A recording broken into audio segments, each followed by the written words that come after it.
Hi everyone, Francesco Deo and Mario Deo here from Fine and Deo. Hello, everyone. Welcome to our first edition of Condo Chats. This is a series where we're just going to chat about all things condo. So today we'll be chatting with Romeo Milano, who is the principal and project manager at Safetech Environmental. So have you ever wondered if COVID-19 can spread through HVAC systems in condos? How about through pets on the common elements? So these are some of the questions that we've been getting a lot recently. So we're going to talk to Romeo and see if we can get a better understanding of COVID-19 transmission in condos. So stay tuned in for more.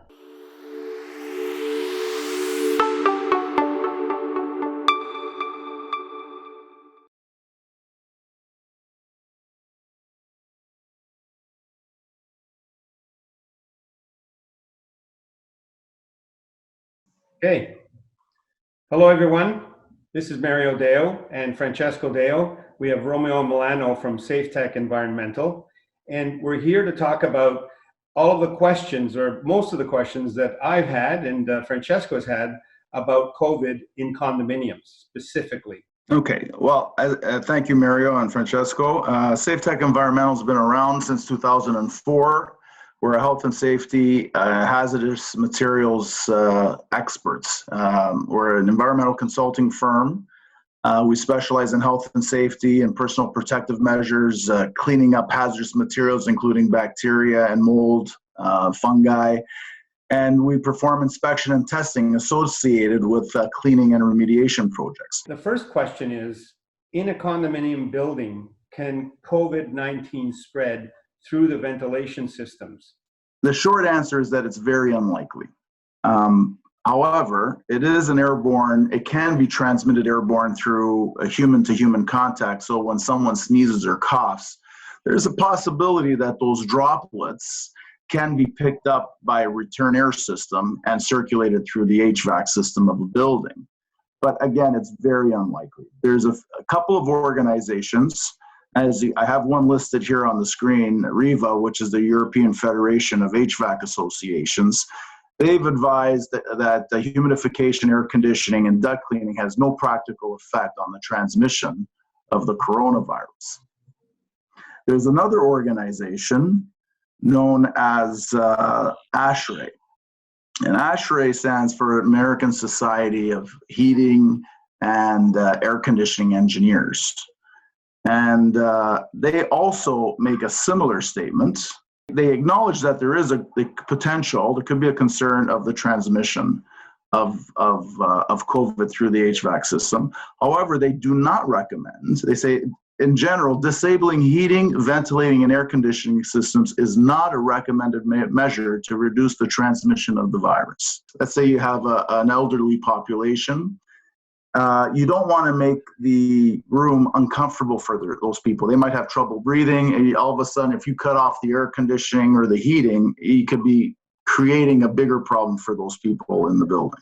With the COVID virus, science has revealed that the maximum transmission point is 2 meters after someone coughs or sneezes, and there is a possibility that it can become aerosolized and picked up by an HVAC system, but highly unlikely. You got to remember, a return air is in the ceiling of a building, and for those, after someone sneezes, I would say 99% of the droplets are heavy, and they drop to the floor within the first meter. So to really make that leap of faith that a lion's share of those droplets get picked up, aerosolized, and drawn up towards the ceiling is really a magical feat. So Romeo, does the transmission of COVID-19 in condos vary depending on what type of HVAC system a condo has? Yes, it does. Condos have different types of HVAC systems. The older buildings, they have a central heating plant with radiant heat in individual units. That means there's radiators, usually underneath the windows, and there's no air conditioning or ventilation in each unit. They only have kitchen and washroom exhausts. And then the corridors and common areas are pressurized and have different types of HVAC systems. The newer buildings, they have individual fan coil units for heating and cooling, and they're unique to each unit. So with this type of system, the virus is virtually impossible for it to spread from unit to unit because it's only for that unit. So there's no way for that air to leave the unit and leap into another unit. It can't go into the corridor because the corridor is already pressurized. So it keeps that air contained, and then that air gets circulated within the unit itself. A percentage of that gets exhausted, and then they also mix in with fresh air as well. The common areas also have a series of different HVAC systems, but generally the newer systems, they have a supply and return air duct. So supply means there's air coming into the space. Return means there's air being drawn out of the space. And it gets pulled back to a mechanical room where the old air, the stale air, a percentage of it gets exhausted to the exterior of the building, and a percentage of it gets reintroduced into the building air, along with fresh air. So it varies. Every building has a different setting. It could be 20%, 30% fresh air that gets mixed in, or it could be as high as 50% fresh air. The building can control that amount. And that gets introduced into the system, and it gets filtered before it gets drawn through the system and dispersed throughout the building. So, I mean, it really all depends. In the case of a pandemic such as COVID, ASHRAE recommends that consideration should be given to increase the fresh air intake that comes into the building and reduce the amount of recirculated air that is kept in the building. How can condominiums go about doing that? Well, I mean, you know, the management of the building knows what type of HVAC system they have. So if they do have a supply return system, then they can make adjustments to the fresh air coming in and to the schedule for filter maintenance or filter changes. And then also for the individual residences, whether it's an old building or new building, they all have operating windows. And so science has told us that if we introduce more air into the space, it dilutes, if there is any virus airborne, it would reduce the concentration. If we can leave the windows open for a period of time throughout the day, that would be good because it just changes the air, more air exchanges for the units. Well, regardless, the bottom line is it's very highly unlikely that COVID can be. Very highly unlikely, yes. The main transmission point, as I mentioned, is through droplets generated when an infected person coughs or sneezes, or through droplets of saliva or discharge from the nose. That's direct transmission. Or indirect transmission is if, you know, you touch a dirty surface, a contaminated surface where someone that had the COVID virus sneezed or coughed onto a table. That surface is contaminated. Now I come along, I put my hand on that table for whatever reason, and then I touch either my mouth, my nose, or my eyes. The virus can transmit that way. What about pets, Romeo? Are certain pets more susceptible to the virus than others? And what should we do, if anything, to reduce pet to human, human to pet transmission? So, interesting question. The coronavirus may cause illness in certain types of animals, and the CDC, which is the Center of Disease Control in the United States, is aware of a small number of pets, including cats and dogs, that have been reported to be infected with the virus that causes COVID-19, mostly because they received the virus from their owners, from people. People are transmitting the virus to their pets. There hasn't been any recorded cases to date of domesticated animals passing on the virus to their owners. So that's an interesting thing to note. The virus typically spreads from person to person. So it raises another issue, however. So if you happen to have a resident that was tested positive for COVID that happens to have a pet, the issue that comes up is how does the homeowner take the pet out for a walk if the homeowner is confined to a residence because they tested positive? So they're under a 14-day quarantine, and that pet has to go out to walk.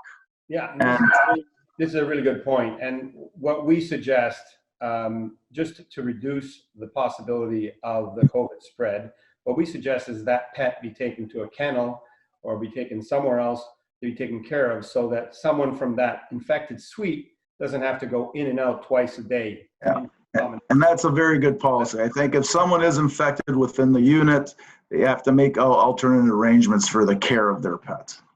All right. Romeo, what are some places where condominium needs to be really concerned about COVID-19 existing?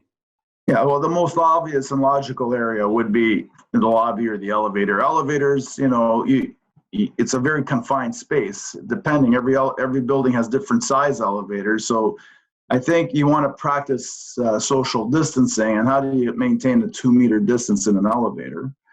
You should try to avoid close contact. It might not be practical. I would like to say if you can limit the number of people in the elevator to 2 or 3, but if you're in a high rise and there's 1,000 units, no one is ever going to make it in and out of that building. So I think the way you would work around that is if you have to get into an elevator that has more than 2 or 3 people, then everyone should be wearing a face mask in the elevator. Should not be touching any buttons or doors. The user can protect themselves by wearing gloves or sanitize their hands immediately after touching elevator surfaces. Okay, so the other area is concierge desk. Obviously, it's a high-touch area. So people come in, delivery people, people inquiring about stuff, dropping off parcels, mail, there's security personnel. It's a high-traffic area. So the concierge desk, the surface should be wiped down, disinfected numerous times throughout the day. Even just using sanitizing wipes such as Clorox or Lysol. The person that's manning the desk should be given the task of wiping it down because they see who's touching it all the time, so they can maintain it clean throughout the day. Right? And while you're at it, that's a good location to put a gel or foam dispenser for any visitors to the building. There should be a 2-meter distance, a separation between whoever comes in and the person behind the desk. If you cannot maintain that distance, I guess you can follow the example that the grocery stores have used. They've put up a plastic screen to give them that protection so people can come close to the desk at least, and the person behind the glass or the plexiglass is not at risk. What's next? Well, we have, I've made up a list on the slide here. We talk about the mail room. You're going in to get your mail. Again, you shouldn't be touching the doorknob if you have to go into a room. The individual mailboxes, you have your own key. So, that would be fine. But again, if you should wipe the surface before you touch it, or if you're wearing gloves, that's what you should do in order to collect your mail. Party room and game rooms. I'm not sure some buildings if they've closed them during this pandemic period. Yeah, we are recommending to all of our clients to have some sort of a policy or a protocol in place. You have some buildings with rooftop terraces that I guess must be open now. A little bit different because you're outdoors, so there's less likelihood of aerosolized particles coming to you if you're keeping your 2-meter distance. So Romeo, what about garbage chutes? Garbage chutes to me seem like a very high touch area. It is a very high touch area. So it depends again on the building and when it was built, because the newer garbage chutes have their own exhaust ventilation fan in there. So all the air that's generated, I guess to keep the smells away from the corridor, they exhaust all the odors from those rooms.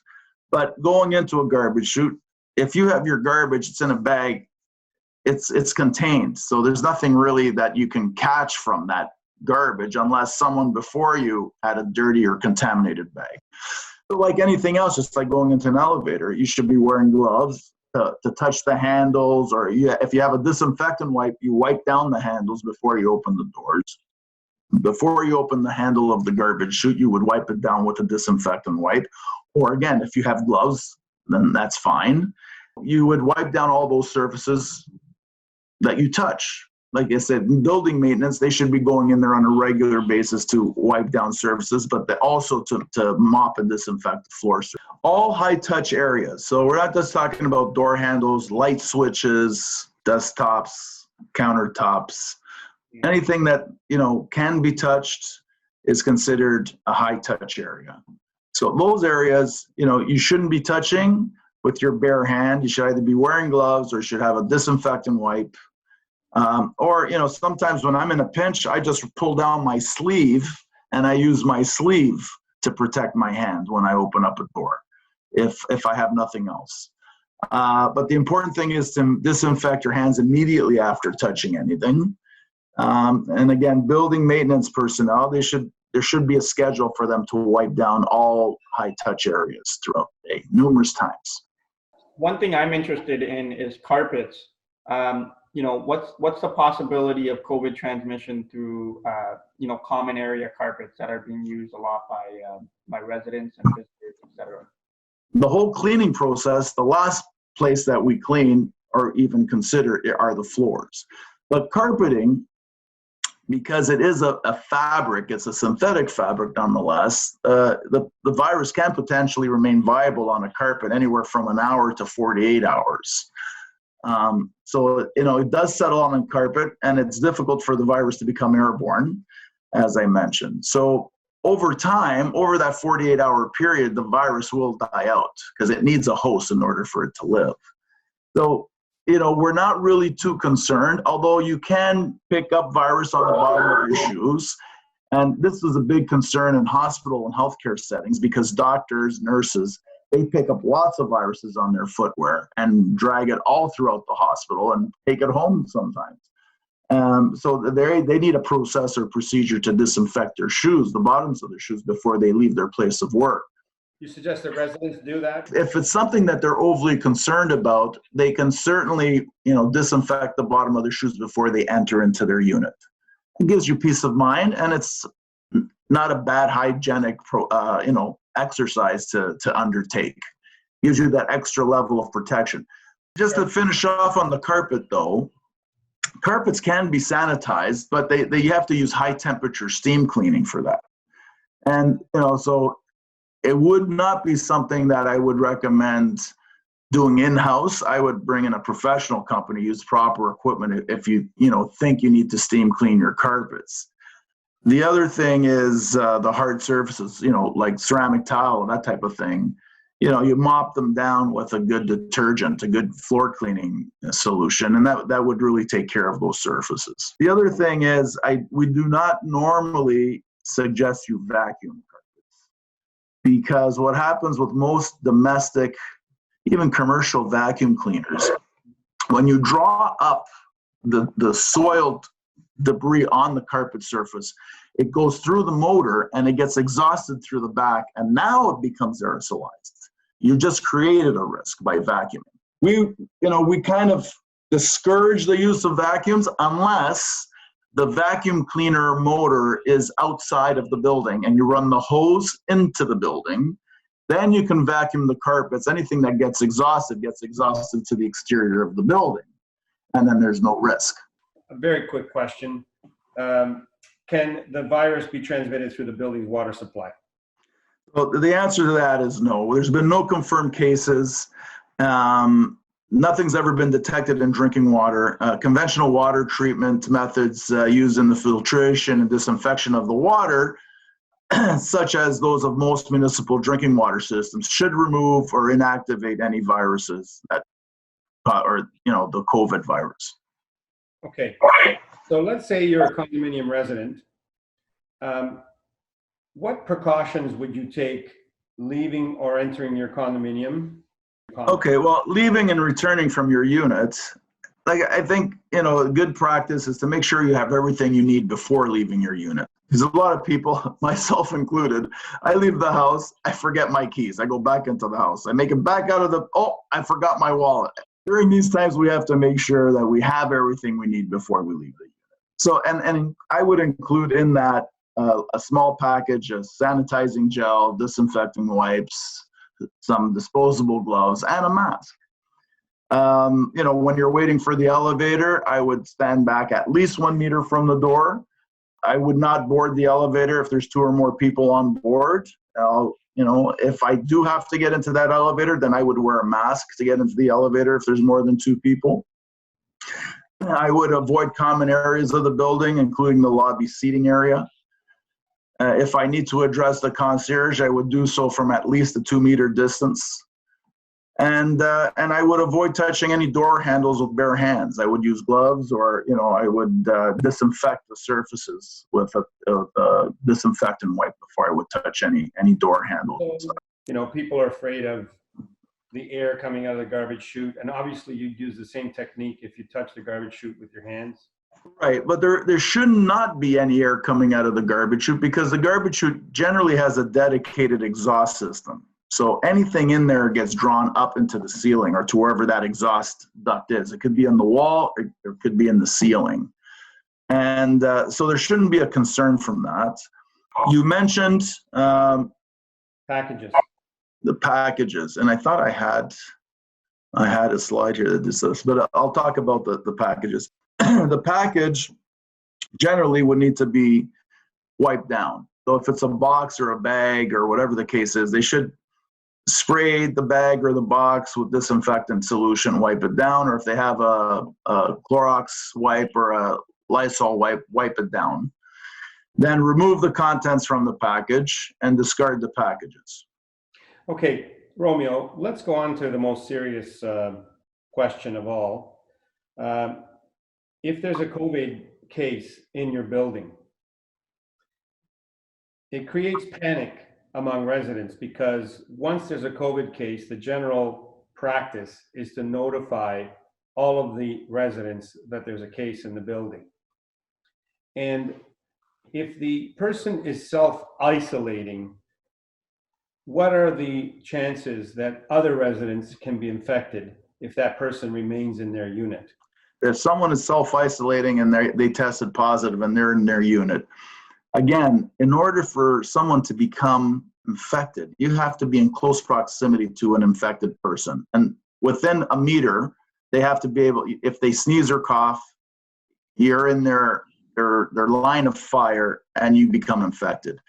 So, a person behind a locked door in their own unit, it's impossible, virtually impossible. If you're literally living beside someone in one of these units, you wouldn't be concerned?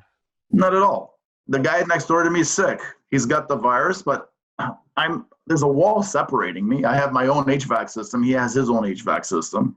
No, there's no risk to the building occupant. And if there's garbage to be handled, what would you suggest there?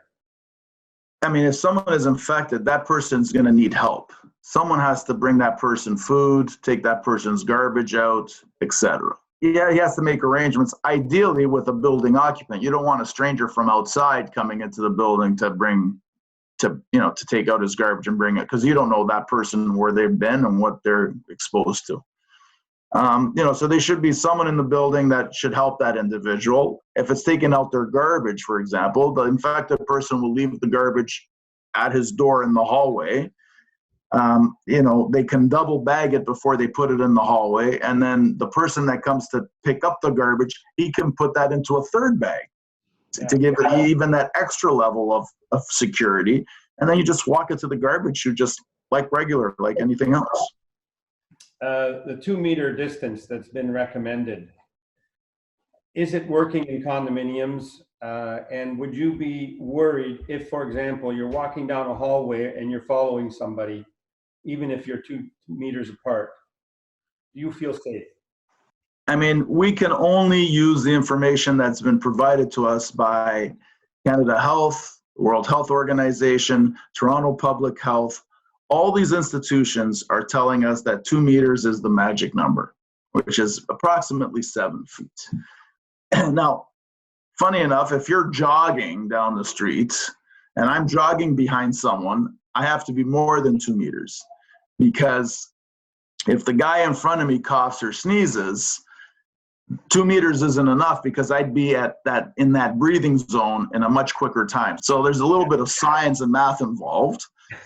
But if we're static, 2 meters is the magic number. If we're walking fast, you might have to give yourself an extra meter. Yeah, that's why I was giving the example of walking behind someone in a hall. Right. Yeah. Right. So, Romeo, I know a lot of people right now, they're concerned because they've had a hard time getting access to disinfectant wipes and stuff like that. So can you tell us, is soap and water just as good as having a disinfectant wipe? Well, all the experts, all the doctors and frontline workers, Toronto Public Health, Health Canada, World Health Organization, they all tell us the same thing. The number one defense against COVID is washing your hands with soap and water, not using disinfectant. Disinfectant is a last case resort when you do not have soap and water available. So soap, the sudsing action from the soap actually breaks down the protective shell that encases the coronavirus and breaks it down and kills the virus within the shell. Alcohol-based wipes alcohol has to be minimum of 60 to 70% alcohol in order for it to be effective. So unless the products that you're using have 60 to 70% alcohol, they're ineffective. So the best thing you can do is wash your hands, and you have to wash your hands thoroughly, minimum of 20 seconds. And as you can see the slide here, this is the official hand washing protocol that ought to be used, that's been published by Health Canada. So Romeo at Safetech has put together a very informative and detailed set of PowerPoint slides. It goes into much more detail than what we're talking about today. So we're going to put a link to that PowerPoint slide in the description below. Okay. Romeo, thank you very much. My pleasure, gentlemen. Pleasure, and I'll see you soon. All right, all the best. We'll talk. Take care. Cheers.